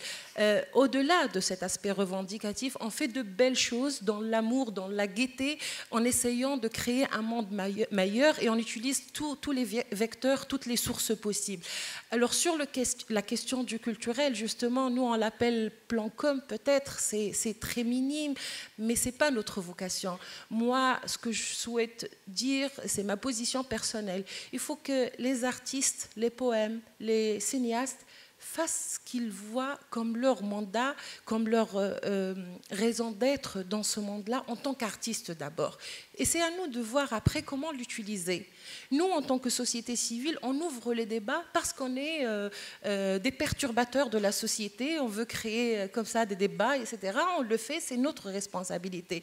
Ce qui est important, c'est de se ressourcer. Les deux mondes doivent se ressourcer et être en synergie totale, mais sans donner une recette aux artistes pour leur dire voilà ce que vous devez faire, voilà la vision féministe. Non, si c'est un film qui blanchit ou qui fait la normalisation de la violence ou de tout autre mal de la société, on doit juste dire qu'il faut le boycotter ou bien il faut le massacrer en critique artistique. Le reste, c'est à la société de le faire. Parce que, par exemple, l'un des fameux acteurs américains qui a été dans la campagne MeToo interpellé en tant que harceleur, il a été boycotté. Le premier film qu'il a fait $6,000. C'était un scandale réel. C'est comme ça qu'on doit interagir. Mais le reste, ce n'est pas aux artistes de donner leurs recettes à la société civile. Vous êtes notre source d'inspiration.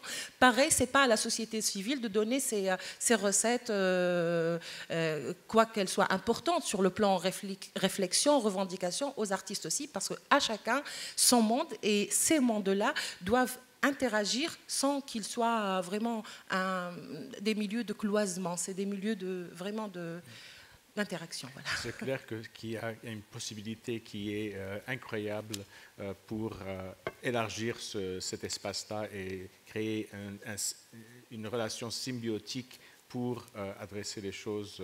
Je pense qu'on est en train de voir le début et les fruits. On va ouvrir, prendre quelques questions. Je pense qu'on va prendre, on a une quinzaine de minutes, plus ou moins, donc on va essayer d'être rapide. Et je vais vous demander, s'il vous plaît, de vraiment poser des questions très claires et précises. Est-ce qu'on a un micro? Voilà, on va utiliser un micro.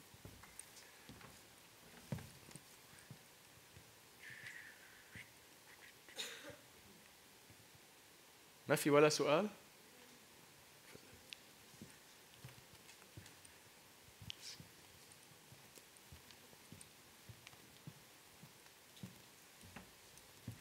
Bonjour, je me présente Amal. أنا جوست جو مو دوموند علاش ديما السوجي هذا ما نحكيو فيه. كان كي تبدا فما معناتها ايفينمون فما صارت حكايه كان ما نسمعوا بحكايه غاف على الاخر صارت باش وقتها نحكيو عليه.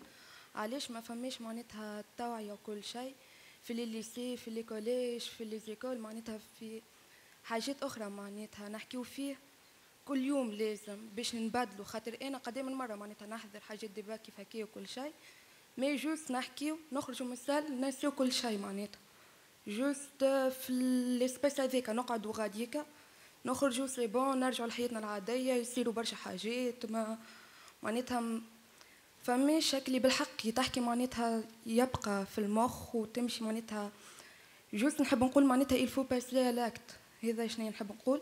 الحاجه الاخرى انه ديما نلقاو المراه هي اللي ضد المراه.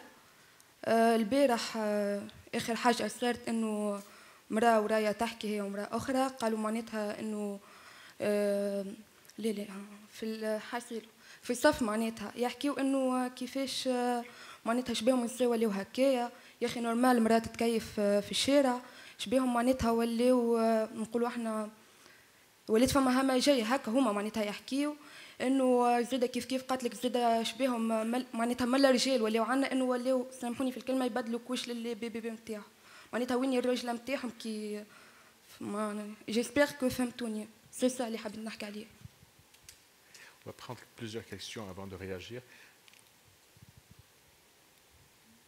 Ok, tu peux passer le micro s'il te plaît derrière toi. Merci.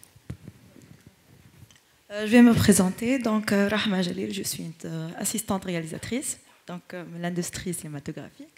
Donc, ma question, est-ce que les techniciennes ou les actrices arabes, dans le monde كله, باش نعملوا وقفة يعني كما اللي عملوها لي ستار في هوليوود ضد الهارسيلمون ولا فيولونس في الاندستري سينماتوغرافيك. Voilà ma question. Est-ce qu'on peut prendre encore une troisième question avant de répondre? Yallah, on est là pour débattre. N'hésitez pas. Ok.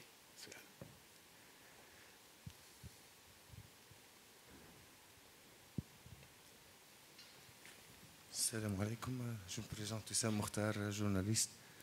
من الاول حكيتوا على يعني انه تغيير نظره الرجل للمراه. جو كروا يسرى حكيت على الحكايه ذي. احنا حكينا على من اول ما بدات يعني سيرتو من الاستقلال في تونس تحررت المراه، لكن حررنا المراه ونسينا نحرر الرجل. يعني كيفاش تحب النظره تتغير والمفاهيم والتربيه والتنشئه نتاع الرجل هي بيدها ما تنجمش تكون متغيره في المجتمع العربي. هذه من ناحيه. من ناحيه اخرى بالنسبه للمساواه اللي تحدث عليها حتى الدستور التونسي بين الرجل والمراه، كيفاش اليوم نحكيو على مساواه والقانون مع المراه زجري ضد الرجل. ويسرى انت محامي وتعرف في اطلاق معناها الراجل اللي يبيع روحه وما يخلطش. شكرا. Ok, nous on va partager le micro, donc à vous de réagir. Ok, on prend encore une question. عم تتذكروا الأسئلة؟ Ok. Asema Amal. En fait, j'ai une question qui n'est pas vraiment pour les panélistes, mais qui est pour la programmation de ce panel. J'ai une question. Pourquoi il n'y a pas de représentant de l'État qui pourrait parler de ce que... Plein de questions tournent autour de ce que pourrait faire l'État pour faire changer les choses. خاطر الدوله يعطيها الصحه عامله قوانين ومشاريع اتسترا اتسترا، مش عامله اللي وراه الكل اللي هو شويه توعيه. ودخلت بعضي برشا كاميرات قدامي. Donc voilà ma question et j'ai une petite remarque. J'aurais vraiment préféré que le modérateur de ce panel soit aussi une femme. Je pense qu'on n'en manque pas en Tunisie ou ailleurs. Ou voilà. Merci.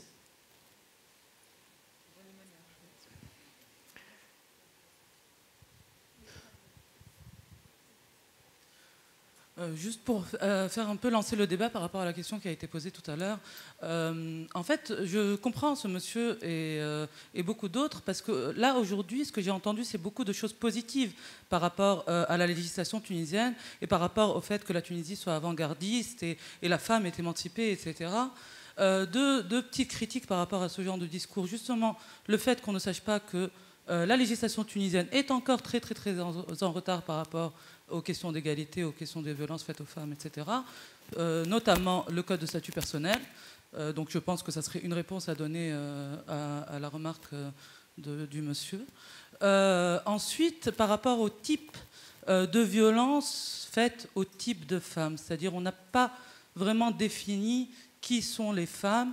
On parle d'émancipation des femmes, on ne parle pas par exemple des femmes voilées et qui sont soumises à un certain type de violence par rapport à leurs pratiques religieuses et elles ne sont pas représentées ici.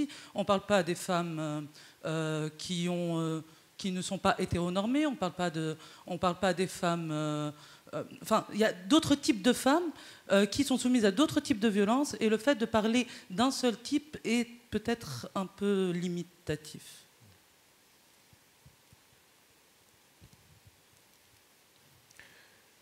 C'est bien, je pense qu'on prend toutes les questions parce que c'est important. Ok. السلام عليكم، معك حفيظة صحفية مغربية. سؤالي الهند مباشرة، الفنانة هند.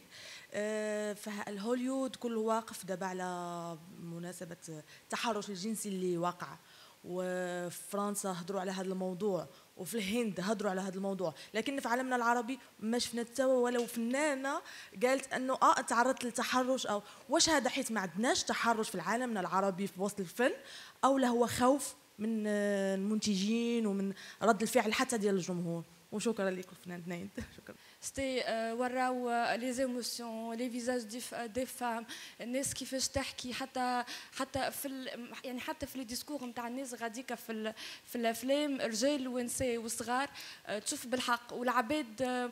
مانيش نحكي على بعد تبكي بعد الفيلم، اما يعني صار اون سيغتين امباتي نتاع يعني تو ترون كونت اللي ميساج كي ما نحكيوش فيها كل يوم، وقت اللي نحكيو فيها بالكدا ونحكيو فيها فورتمون، معناها من يعني اون سو ليميت با لحكايه اخرين.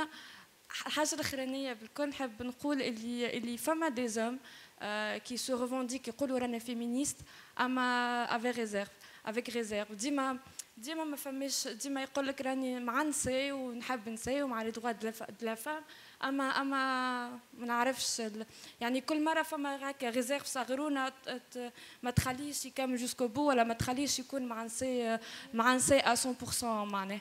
اي ميرسي. Ok, à vous.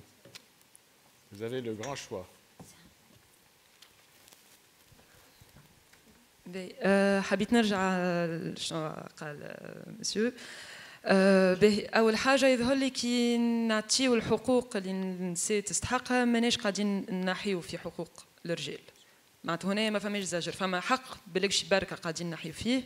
الرجال هو الحق للعنف اللي هو خاطر فما قرون وقرون وقرون اللي الرجال عندهم الحق باش يعنفوا النساء، عندهم الحق باش يتسلطوا على النساء، عندهم الحق باش يقروا في بلاصة النساء.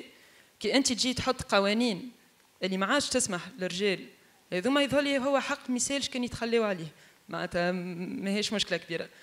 ودونك هنا نتصور القانون ماهوش قاعد يزجر في الرجال، هو قاعد يمنع الرجال على التزجر عن النساء.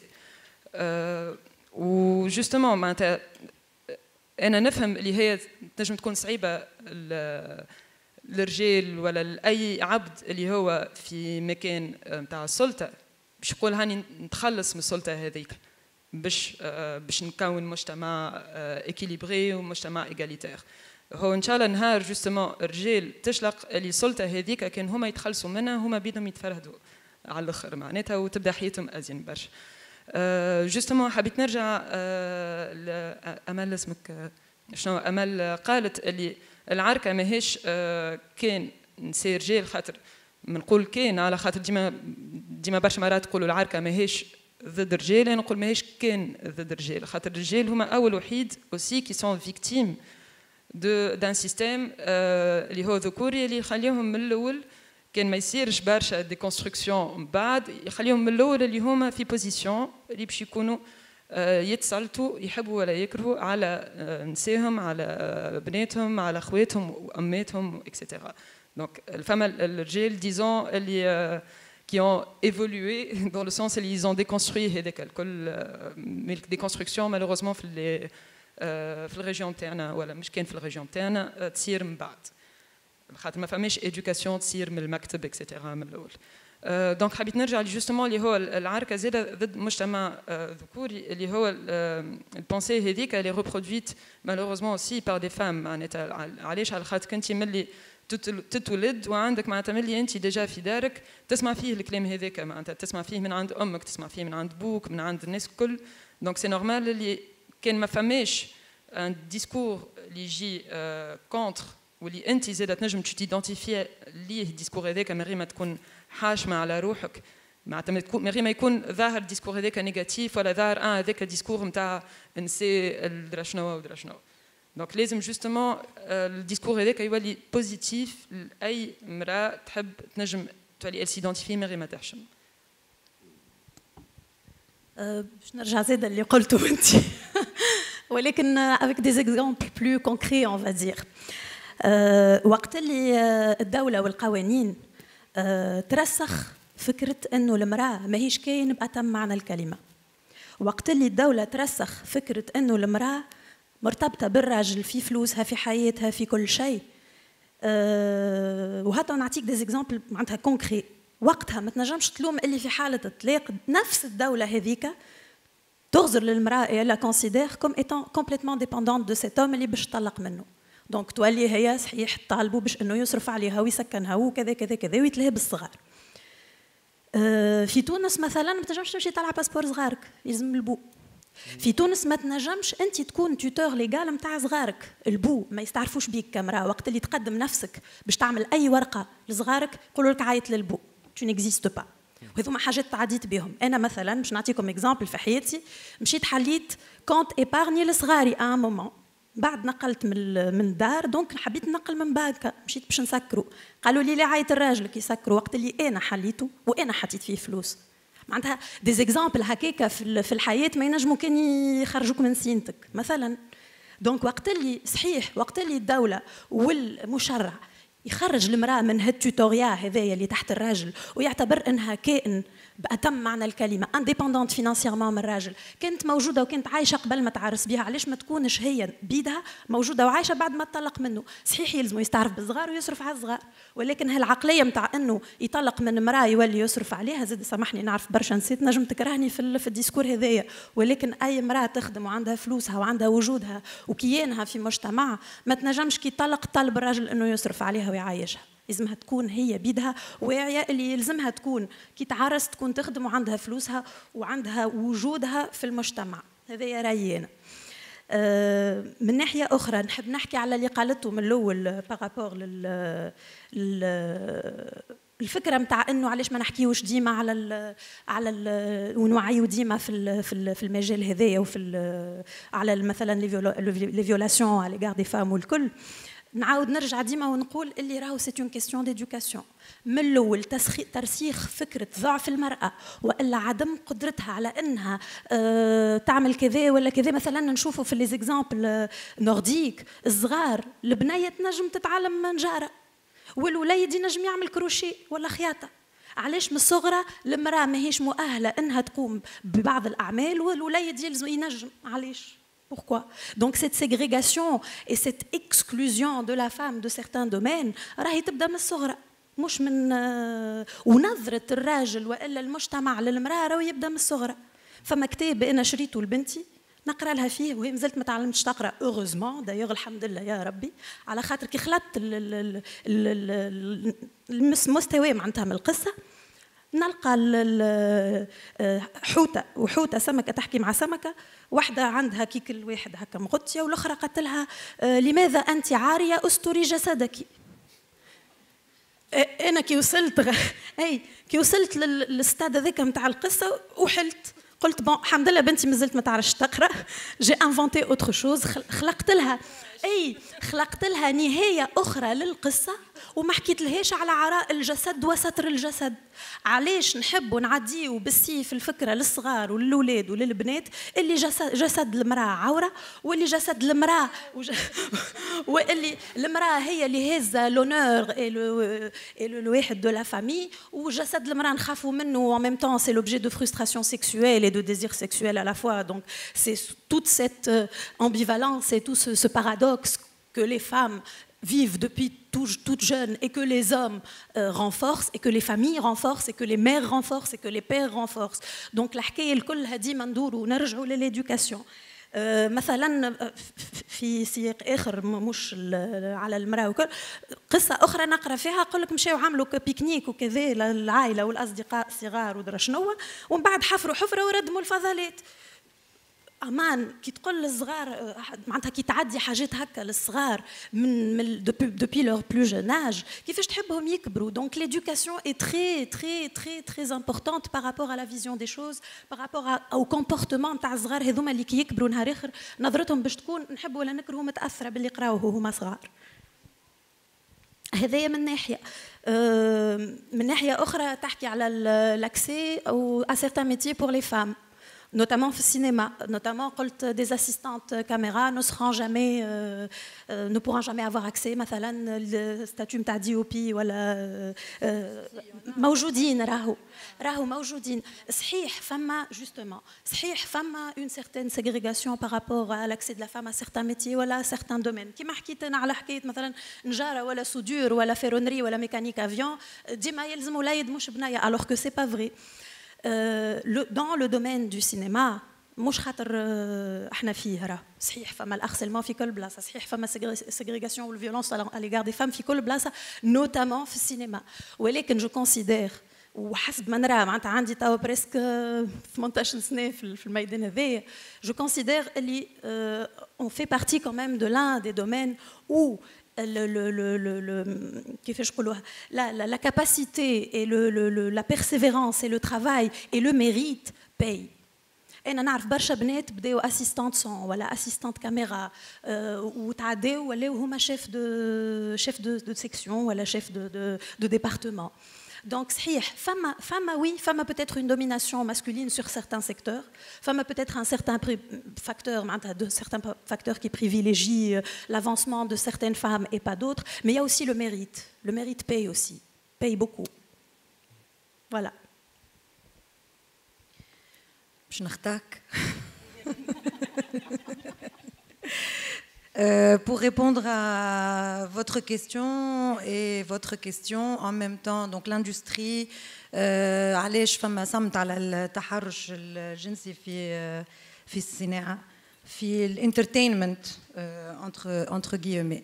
شهرين التالي أنا كنت الفنانة الوحيدة اللي qui s'est prononcée sur les réseaux sociaux sur un artiste qui a été inculpé 3 fois pour viol. La seule, l'unique artiste arabe à m'être exprimé publiquement sur le sujet. Je ne vous raconte pas la cabale dont j'ai fait objet. Et à 80% de femmes. J'ai fait l'objet d'une cabale personnelle. On m'envoyait des messages privés. Je cite, « Je souhaite que vos filles soient violées. » Je cite. Et ce n'est pas du tout personnel, d'ailleurs c'est ironique que vous soyez, mais vraiment pas du tout personnel. Je ne connais pas le monsieur, ni d'Adam, ni d'Ève. Rien. J'ai dénoncé parce que j'estime qu'il est indécent de faire du 2 poids 2 mesures parce que quelqu'un est plus célèbre ou plus joli ou plus, et qu'on doit se taire comme industrie. Ça doit être mon côté fille de Mouldi Sabri, justement. J'ai trouvé ça indécent, donc je me suis... vous savez, je suis quelqu'un d'assez fort. psychologiquement. J'ai beaucoup accusé de coups, j'ai 25 ans de carrière et pas eu que des gentillesses, je vous laisse l'imaginer, dans l'industrie, par les journalistes, par pas. Ça m'a cassée. Est-ce que vous imaginez? Alors je me suis dit, mais alors une fille, à qui c'est arrivé? Qu'est-ce qu'il lui faut comme force pour s'exprimer sur ce sujet? Moi qui suis immunisée, qui ai choisi d'être un personnage public et d'assumer, d'avoir une famille qui m'a élevée dans le respect total, dans l'égalité totale. Est-ce que vous imaginez ce qu'on est, nous, et alors, je ne vous dis pas les artistes, personne ne m'a soutenue, personne, les journalistes, très peu en ont parlé. Donc arrêtons d'être aussi complaisants et hypocrites. C'est très seul, hein. Vous êtes très seul quand vous vous exprimez. Et ça ne vous donne pas envie de vous réexprimer. Je suis très sincère et très honnête à ce sujet. Donc, c'est un métier, c'est une industrie qui vend du rêve. Donc, c'est très délicat de toucher un peu à cette image. C'est une industrie où il y a beaucoup de solidarité. J'ai même eu droit dans cette cabale à une solidarité patriotique, ce que je trouve nationaliste, parce qu'il est de mon pays ou parce que quelqu'un est de mon pays, je ne vais pas dénoncer. Mais est-ce que vous imaginez en 2018? Alors si c'est une industrie qui n'a pas de conscience, c'est grave. Et là je ne parle pas d'un cas, hein, je parle de tout. C'est une industrie qui est très silencieuse, où on ne sait pas grand-chose sur ce qui se passe. On ne sait pas grand-chose sur ce qui se passe. Je vous le dis aussi, ce n'est pas comme les gens imaginent. Hein. Ce n'est pas une industrie dépravée, c'est une industrie où on travaille énormément. Moi, je n'ai jamais été victime d'agression sexuelle, je le dis. J'ai toujours eu à me défendre. Alors, c'est vrai que j'ai une réputation un peu de quelqu'un qui n'est pas très agréable au quotidien sur un tournage, mais j'ai appris à le faire pour me défendre, justement. Et alors, quand un homme vient sur un tournage, un acteur connu qui vient sur un tournage avec 2 heures de retard et qu'il est de mauvaise humeur, personne ne dit rien. Mais quand c'est une actrice, par contre, c'est une pain bêche, on ne va plus jamais la faire travailler. Et vous le savez, il y a des techniciennes ici, il y a toujours cette, comment on appelle ça, cette épée de Damoclès, tu ne travailleras plus, ma chérie. Et alors, c'est des choix. Ou alors, c'est un métier d'homme, chef-op, c'est un métier d'homme. Bon, on entend ça. Après, je suis maman aussi. Voilà, il y a aussi cette maternité qu'on assume, qu'on veut vivre pleinement, qu'on veut vivre avec joie, en aimant son métier, en faisant son métier. Mais personne ne vous attend quand vous êtes enceinte et que vous voulez passer du temps avec vos enfants. Et que ça, alors par contre, ça, syndicalement parlant, il faut en parler dans cette industrie, justement. Donc, voilà, mais c'est pas faute d'avoir essayé. Voilà. كي نحكيو على الأبوية ما تخصش النساء وحدهم وما تخصش الرجال وحدهم، والنسوية لا تخص النساء وحدهم ولا تخص الرجال وحدهم. الكلنا نعملوا في تدريب يومي على إنه نكونوا فيمينيست وننقصوا من السلطة الأبوية. الكلنا بما في ذلك النساء في علاقتهم بالنساء. مش سهل إنه راجل يقول على روحه جو سوي فيمينيست. ونحن نوليو صعاب معاه بو بروفي كي ني با فيمينيست كي لي ام في القالب. ومش سهل على امراه تقول جو سوي فيمينيست على خاطر من الاول باش تولي كالجراند جول بليدر كيكا متحشم من حد قبيح حتى باش تسكر في البيران. دونك الكلهم راهم فيهم لي زاليا دو لا سوسيتي و لي جوجمون دي زوتر. مي سي ان اكزرسيس او كوتيديان نركب في راسي اون سيرين باش كل ما نمارس ممارسه ذكوريه سواء كنت امراه ولا راجل نقول لا رد بالك هذا راهو تبعك الإرث الاجتماعي اللي مكون آلاف السنين باش يقسم المجتمع بالشكل هذا. كيف نحكيو عن نساء نحكيو دون لا بلوراليتي لافا دونك فيهم ما فماش مرأة واحدة. فما كان بورقيبة كان يحكي على المرأة وعيد الوطني للمرأة وذاك لغة الأنظمة ماهيش لغة المجتمع المدني ولا لغة المناضلات ولا لغة الفنانين. احنا نحكيو على التعددية في وسط النساء باش ما ننساوش حتى شكل من أشكال التمييز. والمجتمع راهو الذكوري ذكي بحيث كل يوم يبدع شكل من أشكال التمييز وكل مرة يختار ضحية. ولليوم فما أشكال متاع اكسكلوزيون واستعباد وكل اللي نمارسوها على الحيوانات يوميا اللي مازلنا ما نحكيوش فيهم اسي. انا نتصور معناها بعد بوتيتر ما نعرفش قداش ممكن نقضيو على اشكال من الابويه ونوليو نلتفتوا للجوانب هذيا نتاع الاسماك مثلا. دونك نعيشوا لليوم هذاك ما نعيشوش للحظه هذيا. بالنسبه زيد فما مجموعه من الاساطير منهم اسطوره انه القانون التونسي احسن ما فما. انا حكيت على قانون العنف وحكيت زاده على المساواة في الإرث. المساواة في الإرث ماهيش موجودة في قانون العنف وإنما هي موجودة في مجلة الأحوال الشخصية اللي كنت في 13 أوت كليت على راسي كوم فيمينيست تونيزيان. علاش؟ خاطر قلت لو كود دو ستاتيو بيرسونيل اي كادوك اللي هو موقف الجمعية التونسية للنساء الديمقراطيات من السبعينات. أنا عودته أما عودته في سياق سياسي اللي الناس محتفلين فيه ببورقيبة ومجلة الأحوال الشخصية وقعدوا غادي في 56.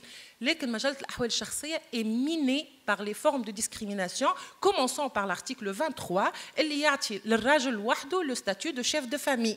كيف يعطي للراجل وحده le statut de chef de famille؟ ما هوش حق، هذا اسمه ان بريفيليج دو ماسكولينيتي، امتياز عطاوه للمجتمع لانه توقع انه الرجال اقوى، انه الرجال يفهموا خير، انهم عندهم الكفاءه، انهم يتولدوا تبارك الله عليهم مهندسين وسياسيين وقارين وخطباء وفلاحين ومزارعين وصيادين والكل. يتولد الراجل بالكونستركسيون سوسيال اللي بناها المجتمع. يجي القانون ويعطيه الامتيازات هذه، مش معناها انها حقوق، يلزم تلغى الامتيازات، وهذا هو المطلوب. مش انه نعطيه اكثر حقوق لا للنساء لا للرجال لا للهويات الجندريه الاخرى لا للراس المال. المطلوب انه الناس باش تكون عندها الكرامه، شرط الكرامه هو المساواه. عشت حكايه في المحكمه في نهار من نهارات اون 2006، عشت حكايه اللي في محكمه الناحيه. تعرفوا في محكمه الناحيه ديما قضايا النفقه لا بونسيون اليمونتير اللي هي مش امتياز على خاطرها راهي للاطفال بعد الطلاق، لكن في الزواج الزوج ينفق على الزوجه وتساهم ان كان لها مال اللي هو مش مفعل.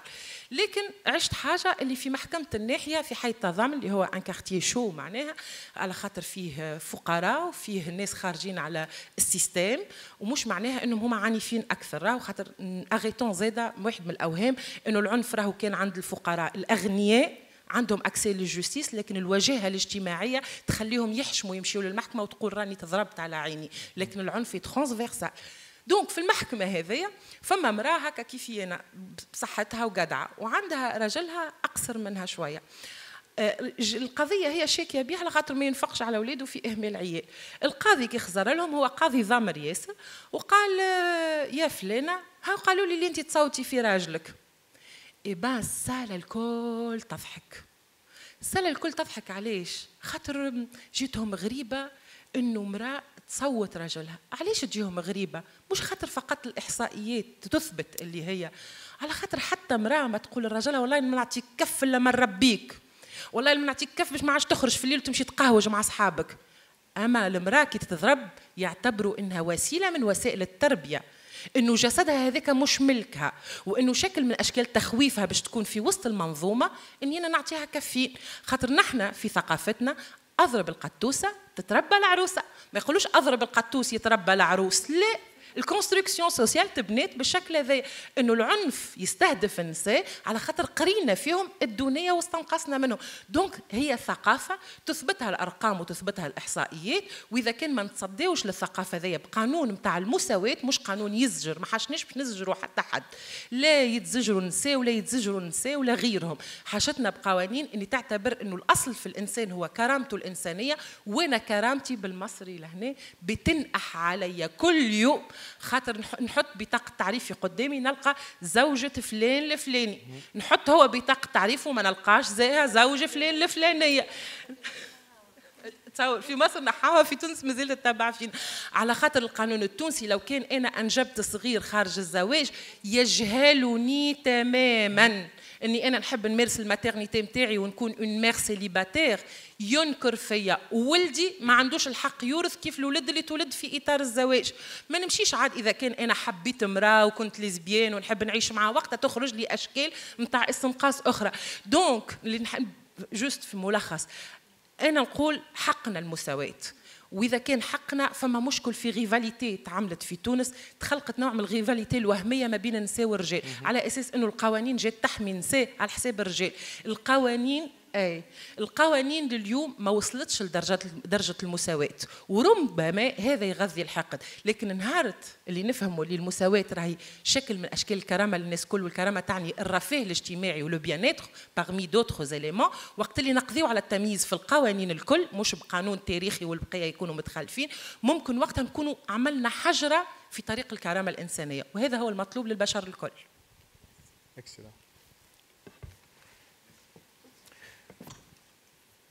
هل بعد في افتكر هنضطر نسكر ولا اوكي اخر انترفنسيون.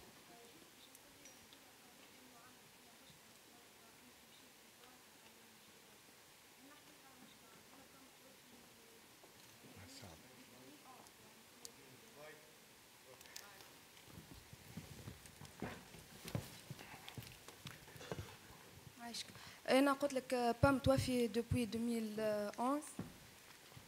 عندي مشكلة غلطة في النسب، إنه أنا وخويا مانيش نفس اللقب. كي نجي باش نعمل أي حاجة وينو البو باش نعطيهم شهادة وفاة مانيش نفس اللقب. باش نحكي لك على المشاكل اللي يحكي عليهم هو، ما نعرفش ماشي لو ميك هاو سي سا. دونك باش نقول لك إنه راهو بالحق معناتها فما دي بروبليم أكبر أصلا من هكايا، معناتها فما عباد بالحق أقل حاجة أنا تو باش نعملها ترسلي قدام الحكايه راهو بالحق، وما تقعد تجري وتجري واحد ومحكمة الناحيه تبارك لك، معناتها ميم با في الغونتري ديجا كنت غاديك ودرتها الكل خلينا برك ساكتين هكا هاو. معناتها يقول لك في تونس سن الرشد 18 سنه، اما النساء عمرهم ما يوليوا راشدات في الكونكري، معناتها في التطبيق.